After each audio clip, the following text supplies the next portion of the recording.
Alors, chers élèves, donc nous avions terminé le cours précédemment en ayant abordé la question des avantages comparatifs de David Ricardo. David Ricardo, dans son livre de 1817, Principes de l'économie politique et de l'impôt, abordait cette notion d'avantage comparatif. Il prolongeait, complétait et amendait les travaux qui avaient été faits précédemment par Adam Smith, qui dans La richesse des nations abordait, même si c'est courtement dans La richesse des nations, la notion d'avantage absolu. Pour Smith, eh bien, les pays ont intérêt à échanger en fonction des avantages absolus, c'est-à-dire le fait qu'ils soient plus productifs dans un domaine.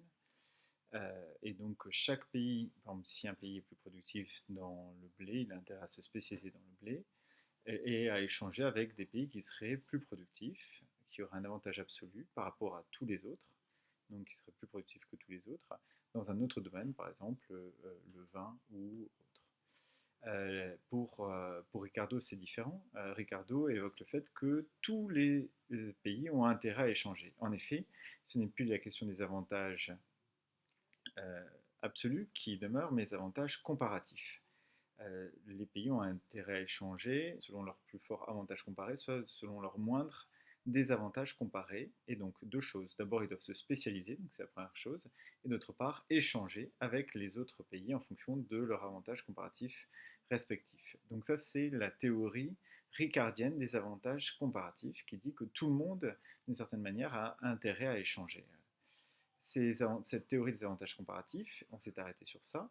Dans le document suivant, dans le document 14, pour Postner énonce l'idée que ces avantages comparatifs pourraient être construits. Et donc ils ne sont pas forcément donnés, donc ce n'est pas forcément quelque chose qu'on a dès le départ, mais qu'en fonction donc, des politiques publiques, en fonction des décisions politiques, eh bien, il peut y avoir un choix de spécialisation dans certains domaines.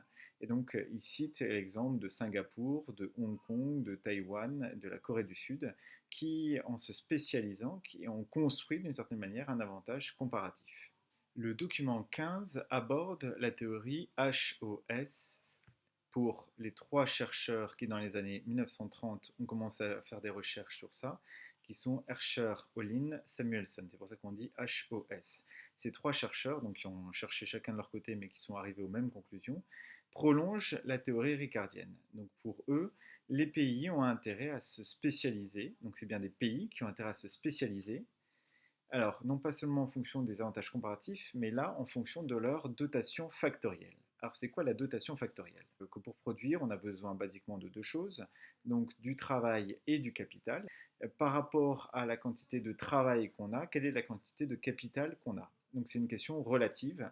Donc, c'est la quantité relative de travail qu'on a par rapport au capital ou relative de capital qu'on a par rapport au travail.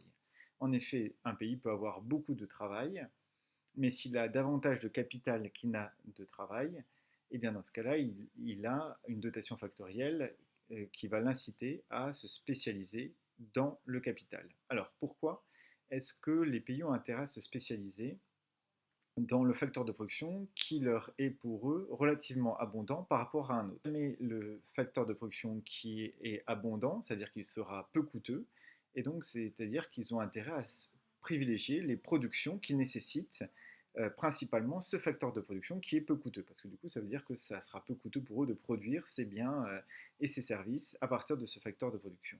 Pour prendre un exemple très simple, si un pays a relativement plus de travail que de capital, il a intérêt à se spécialiser dans des productions qui nécessitent beaucoup de travail. Ainsi, par exemple, selon cette théorie HOS, il n'est pas étonnant que des pays comme le Bangladesh se spécialisent dans la production de textiles. Cette production de textiles, elle nécessite d'abord principalement de la main-d'œuvre. Donc, s'ils produisent du textile, c'est parce que, eh bien, ils se sont spécialisés dans des productions qui nécessitent beaucoup de travail et peu de capital.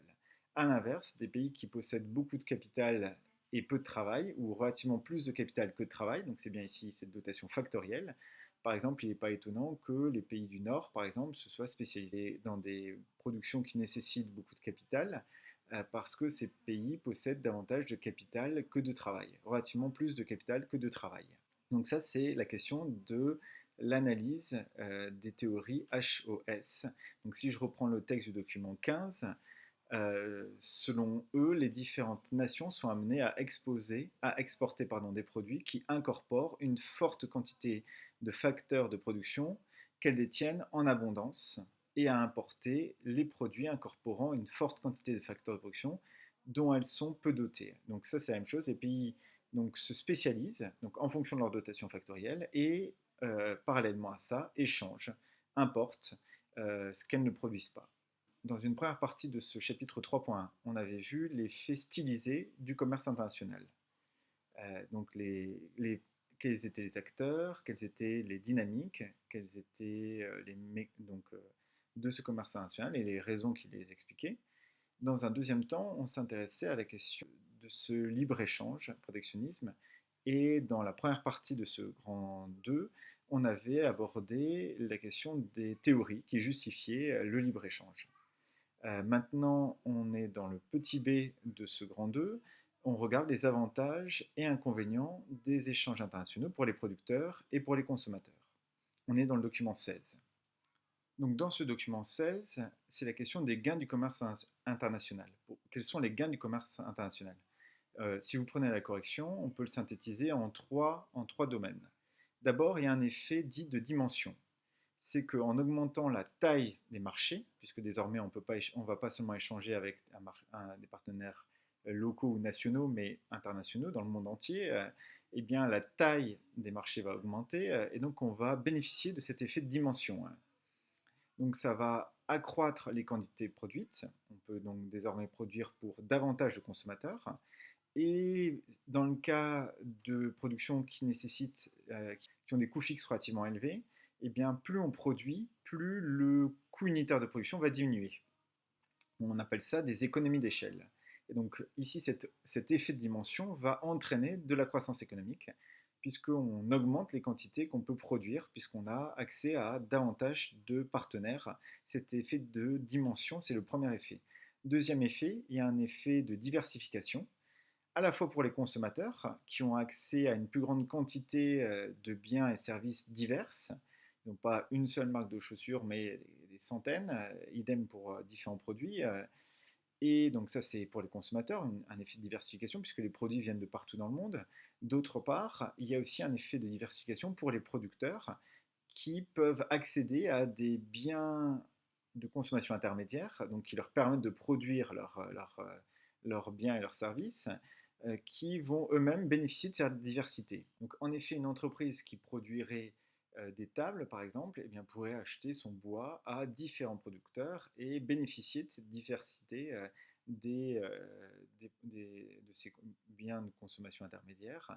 Donc du bois qui pourrait être finlandais, qui pourrait être, j'en sais rien moi, de brésilien ou autre. Donc il bénéficie également de cet effet de diversification.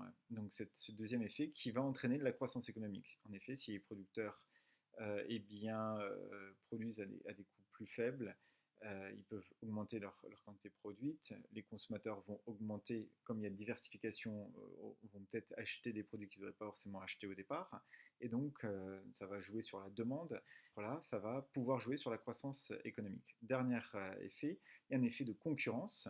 En effet, les producteurs sont désormais en concurrence les uns avec les autres, d'autant plus que les marchés sont ouverts et ça va inciter ces producteurs à innover. Et donc là, euh, innover, ça va jouer sur la productivité, et donc on a tout le lien gain de productivité, croissance qu'on peut également mentionner. Et donc ces gains à l'échange, c'est un effet de dimension, un effet de diversification et un effet de concurrence. C'est ce qu'on voit à travers ce document 16. Le suite du document s'intéresse à la notion du surplus. Le surplus total, le surplus du producteur et du consommateur en comparant deux situations.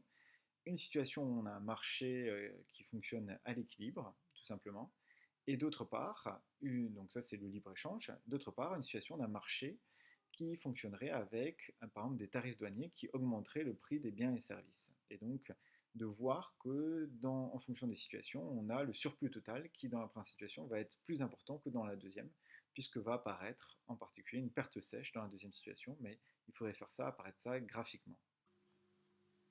Oui, donc alors j'improvise un tableau avec les moyens du bord. Donc on était en train d'aborder la notion du surplus et comment est-ce qu'on pouvait voir la primauté du libre-échange sur toute autre forme, en particulier le protectionnisme, à partir d'une analyse des surplus.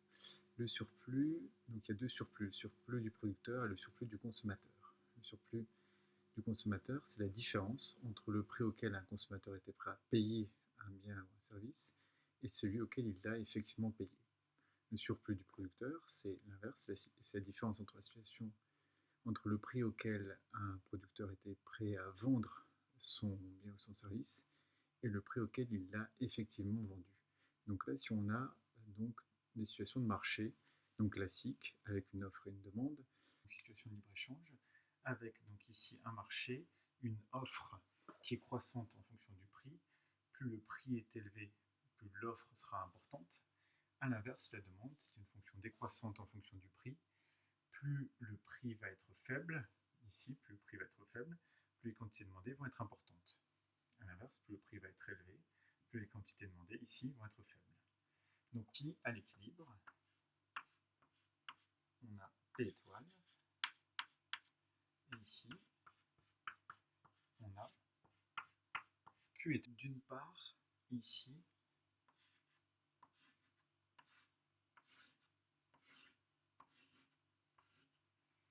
le surplus, donc ici que j'ai assuré, donc c'est ici, ce triangle ici, que j'ai assuré, qui correspond au surplus du consommateur. Donc certains étaient prêts, ils étaient peu nombreux, mais quelques-uns étaient prêts à acheter le bien ou le service à un prix extrêmement élevé. Finalement, ils l'ont payé au prix d'équilibre, P étoile, et donc cette différence entre le prix auquel ils étaient prêts à acheter ce bien ou ce service et le prix auquel ils l'ont effectivement acheté, ça correspond bien au surplus ici des consommateurs. On a ici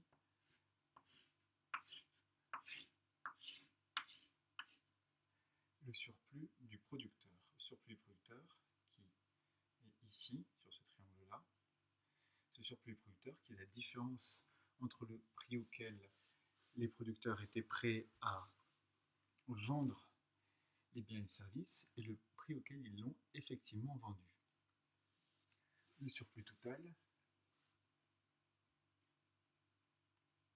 Dans la deuxième situation, on voit que le prix, c'est pas le prix d'équilibre, mais le prix a connu une taxe du fait de tarifs douaniers. Donc on n'est pas à P, mais on est à P étoile plus taxe.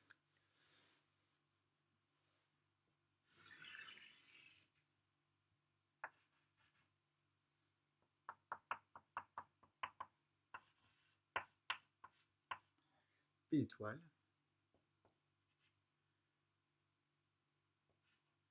ça c'est la taxe, donc P étoile plus taxe. Donc on est ici. On sait que dans cette situation, c'est toujours à gauche qu'on détermine les quantités échangées. En effet,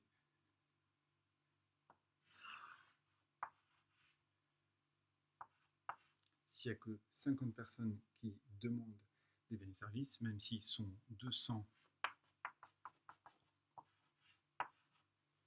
à l'offrir, il n'y en a quand même que 50 qui seront effectivement échangés, ici, et non pas là. Donc ici. On voit apparaître, de la même façon que tout à l'heure, le surplus du consommateur, ici.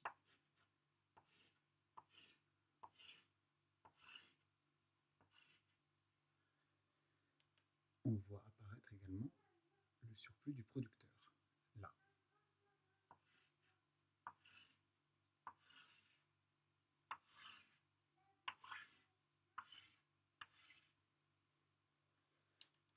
On voit également apparaître ici une perte sèche, qui est ce que tout le monde a, ce que tout le monde a perdu, en fait. En effet, la perte sèche, ça correspond au fait que, bien que le surplus ici du producteur, il est augmenté par rapport au surplus du consommateur par rapport à la situation précédente, mais il y a une partie de cette augmentation qui a été perdue par tous en raison, ici, du fait qu'on ne soit pas à l'équilibre. et qu'on n'ait pas ici un Q étoile, mais que les quantités demandées soient inférieures aux quantités offertes. Donc si on regarde ici le surplus total, qui est la somme du surplus du consommateur et du producteur, ce surplus total qu'on voit apparaître ici, eh bien, il va être supérieur dans la situation du libre-échange, donc précédemment, que dans ces situations. Si on compare les deux, on voit que ici, c'est plus important que là,